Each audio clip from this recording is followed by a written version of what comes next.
Why is David Letterman special?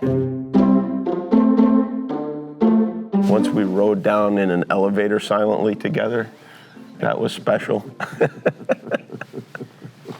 And he's just looking at the numbers change, the light change. He was not even looking at the numbers, he was looking above the numbers for fear that our peripheral vision might meet.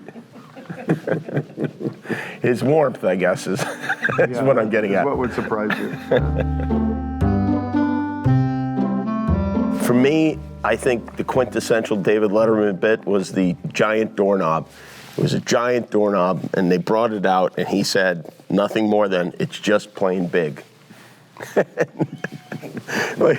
They talk about risky comedy, and none of it's really that risky, but to bring a doorknob out in front of an audience and expect them to laugh in the right spot, that's pretty risky. It's as risky as I guess it gets. Well, I can't argue with that either. I won't argue with that. Thank you. Although I really did love the guy from the deli. Rupert G, yeah. But was he a bit as much as he was a person? Yeah, he was. But to be able to put your faith in a person, that person is going to be consistently amusing in an unpredictable way, that was fun to see that guy.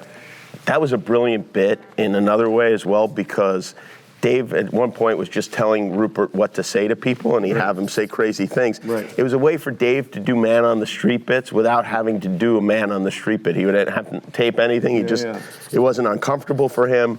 It really was. It was like it was puppetry, is what it was. It's nice.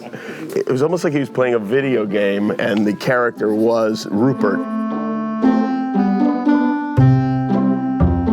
I think it's the same.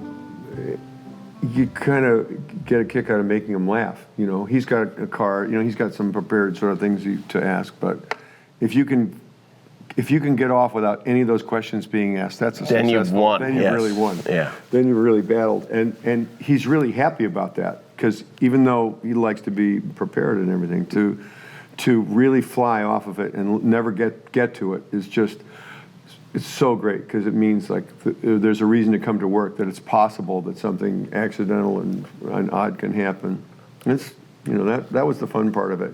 And in the early days, it was fun to. You really had to be on. You really had to be rolling. You had to come in with one in the chamber. You couldn't come in cold, and because you've seen him just. Like I was talking about last night, that he would just cut people. He would kill people.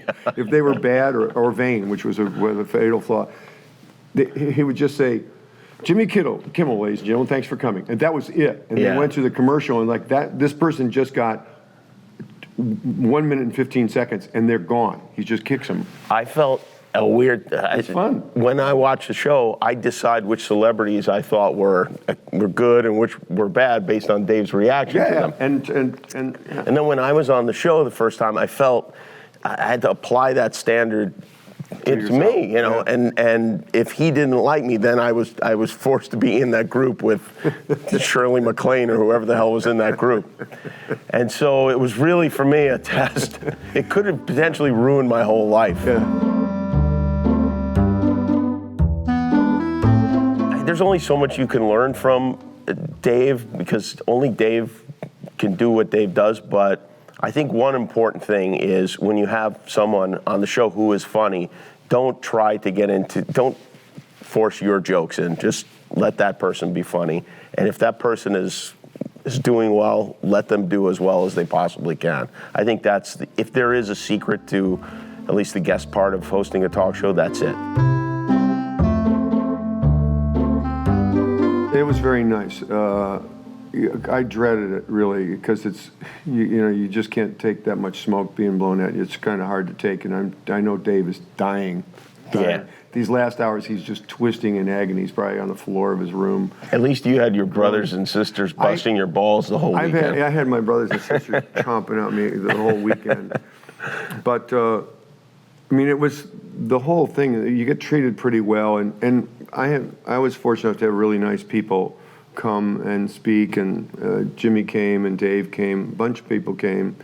Paul Schaefer played a chorus, and Miley Cyrus sang. There was a lot of funny things that happened during the show. Do you have to give him your Mark Twain Prize? Is it like the Stanley Cup? No, I don't think so. Okay. I didn't bring it. It's not in my suitcase. It's a bad thing to pack. It's like a coffee table book. It's a little heavy. Yeah. I've got it holding the door open or something. There's been some really great people that got it. I'm just getting a text. They're saying that they need your Mark Twain Prize back, and that is supposed to go to Dave. FedEx. All right, it's uncomfortable.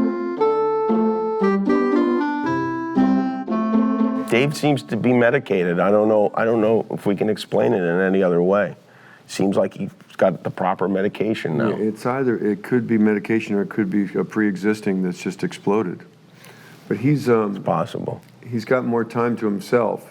You know, he was a very hardworking guy, and the shows you guys do, you got to get up at dawn and work all day to get it right, and there's a lot of work that goes into it, and to be free of that, it's like to be in sort of semi-permanent vacation. To have something like a vacation from not from your problems, but from that work, and he took it very seriously, the responsibility. These guys take it very seriously to have that job, and the people that work for them do too. It's the most important job in the world. In the world.